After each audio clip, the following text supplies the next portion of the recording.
Hello everyone, welcome back to my channel NK learning academy. आज की इस video में हम लोग देखने वाले हैं BRABO BSc part 2 physics subsidiary का टॉप केस क्वेश्चन। इस वीडियो में हम लोग फिजिक्स सब्सिडियरी का टॉप केस क्वेश्चन देखेंगे, जो कि आपके एग्जाम पॉइंट ऑफ व्यू से काफ़ी इंपॉर्टेंट एंड केस क्वेश्चन है। तो चलिए देखते हैं। फिजिक्स और सब्सिडियरी फिजिक्स ऑनर्स वालों के लिए भी ये सभी क्वेश्चन इंपॉर्टेंट रहेगा।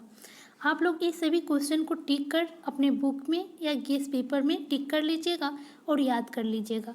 ये सभी क्वेश्चन आपके एग्जाम पॉइंट ऑफ व्यू से काफ़ी इंपॉर्टेंट और टॉप केस क्वेश्चन है। तो चलिए एक एक करके क्वेश्चन देखते हैं। क्वेश्चन कौन कौन सा क्वेश्चन है उसको आप लोग बुक में या अपने गेस में टिक कर लीजिए।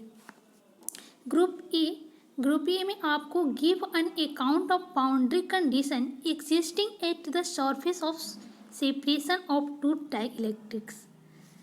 सेकेंड क्वेश्चन है what is the ferromagnetism, discuss how ferromagnetism is explained by Weiss theory. तो ये सभी क्वेश्चन इंपॉर्टेंट है, आप लोग ये सभी क्वेश्चन को टिक करते चलिएगा अपने गेस में।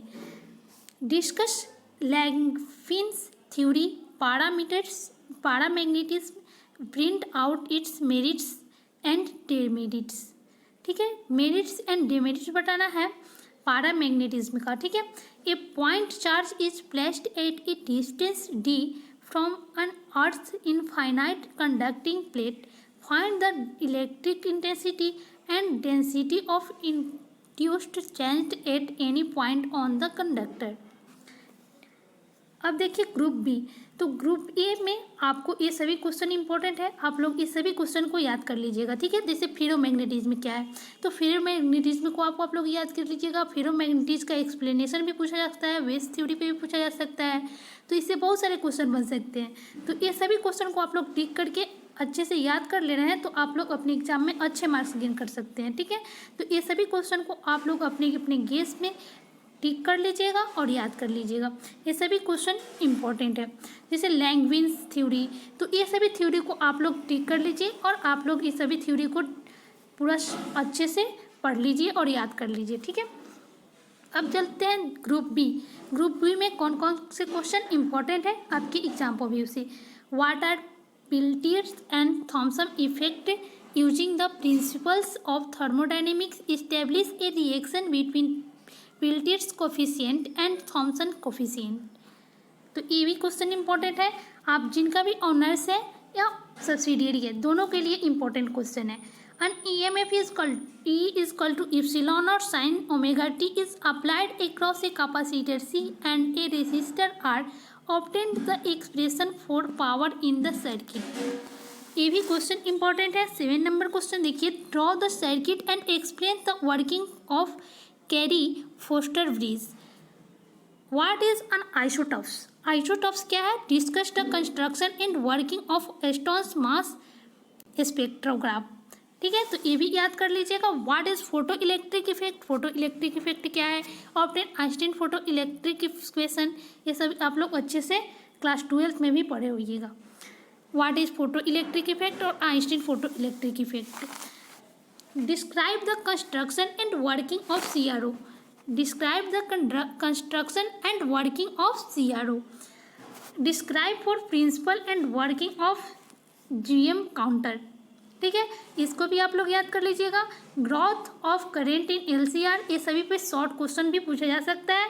डी शॉर्टी डिज न्यूक्लियर फ्यूजन, एम्पलीट्यूड मॉड्यूलेशन, ये सभी क्वेश्चन आपके एग्जाम में शॉर्ट नोट्स करके भी पूछे जा सकते हैं और एक इसी तरह लॉन्ग क्वेश्चन भी पूछे जा सकते हैं। ठीक है, तो इस पे आप लोग पूरा डिटेल में याद कर लीजिएगा, टिक कर लीजिएगा अपने गेस में और या बुक में। ठीक है, describe the principle of and working of GM counter. अब चलते हैं ग्रुप सी। ग्रुप सी में आपके एग्जाम पॉइंट ऑफ व्यू से कौन कौन से क्वेश्चन है जो कि आपके एग्जाम में टॉप गेस क्वेश्चन है। तो क्वेश्चन 1 है, describe the construction and explain the principle of operation of Michelson interferometer, discuss how it is use to determine wavelength of monochromatic light. ठीक है, तो मोनोक्रोमेटिक लाइट पे भी पढ़ लीजिएगा, माइकलसन इंटरफेरोमीटर्स के बारे में भी पढ़ लीजिएगा और give an account of Fraunhofer's diffraction by a narrow single slit, इस पे भी आप लोग पढ़ लीजिएगा। Discuss the construction and working of Michelson interferometers, इस पे भी आपको शॉर्ट नोट्स लॉन्ग क्वेश्चन भी पूछे जा सकते हैं, ठीक है। Obtain an expression for resolving power of telescope, तो टेलीस्कोप के बारे में भी आप लोग रिजॉल्विंग पावर ऑफ टेलीस्कोप को भी आप लोग क्लास 12 में भी पढ़े होइएगा, इसको भी आप लोग अच्छे से देख करके और गेस में टिक करके याद कर लीजिएगा। What is polarisation of light, polarisation of light क्या है?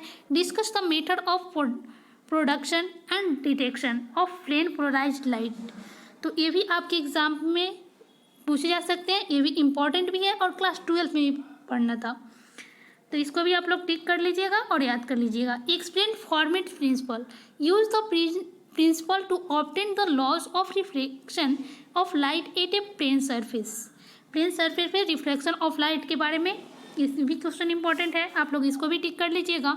और what do you mean by plane circularly and elliptical polarized light, तो इसको भी याद कर लीजिएगा। What do you mean by plane circularly and elliptically polarized light, ठीक है। तो इस भी क्वेश्चन आपके एग्जाम पॉइंट व्यू से इंपॉर्टेंट है, तो ये सारे क्वेश्चन आपके एग्जाम पॉइंट व्यू से इंपॉर्टेंट है। फिजिक्स सब्सिडियरी वालों के लिए भी इंपॉर्टेंट है और फिजिक्स ऑनर्स वालों के लिए भी इंपॉर्टेंट है। फिजिक्स सब्सिडियरी वालों के लिए टॉप गेस क्वेश्चन है जो कि आपके एग्जाम में पूछे जाने की संभावना है। आप लोग इस सभी क्वेश्चन को अपने गेस पेपर या बुक में टिक करके और याद कर लीजिएगा।